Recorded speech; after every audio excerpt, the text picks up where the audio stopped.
En 3 minutes, pouvez-vous nous expliquer la démarche de consultation génétique ? Parmi toutes les personnes qui ont un diagnostic de cancer en France, une petite minorité, c'est-à-dire à peu près 5 à 10% de ces personnes vont se situer dans le cadre d'une prédisposition génétique au cancer. L'objet de l'oncogénétique, c'est de repérer les personnes qui sont potentiellement concernées par ces prédispositions.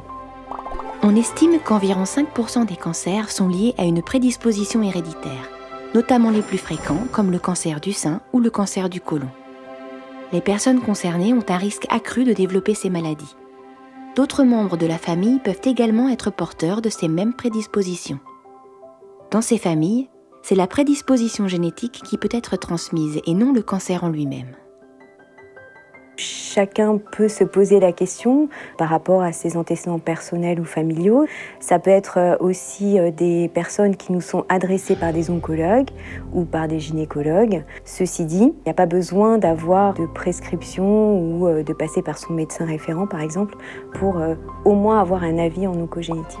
Une première consultation permet de récapituler l'histoire personnelle et familiale au moyen d'un arbre généalogique.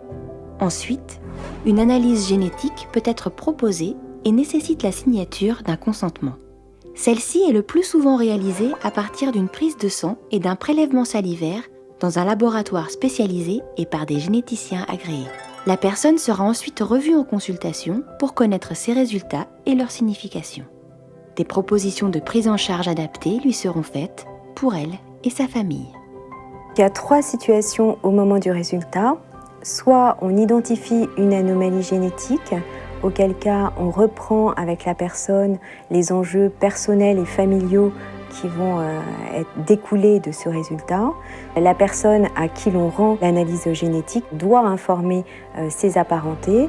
Si c'est compliqué pour elle d'informer, elle peut nous charger d'informer à sa place. Et donc dans un second temps, les apparentés peuvent venir à leur tour pour faire ce qu'on appelle un test génétique ciblé. Si on ne trouve pas de prédisposition génétique, alors on remet ce résultat dit négatif dans le contexte de l'histoire familiale. On peut quand même proposer une surveillance qui est souvent modulée par l'histoire familiale et on reste prudent sur le fait que toutes les prédispositions génétiques ne sont pas encore connues actuellement.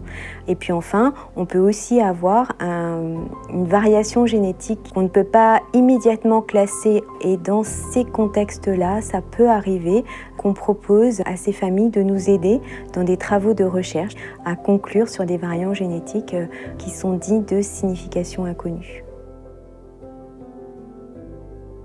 Comme nous l'a souligné un patient, la démarche d'oncogénétique, c'est une simple prise de sang, mais en fait, ça peut changer les choses pour la personne et pour sa famille.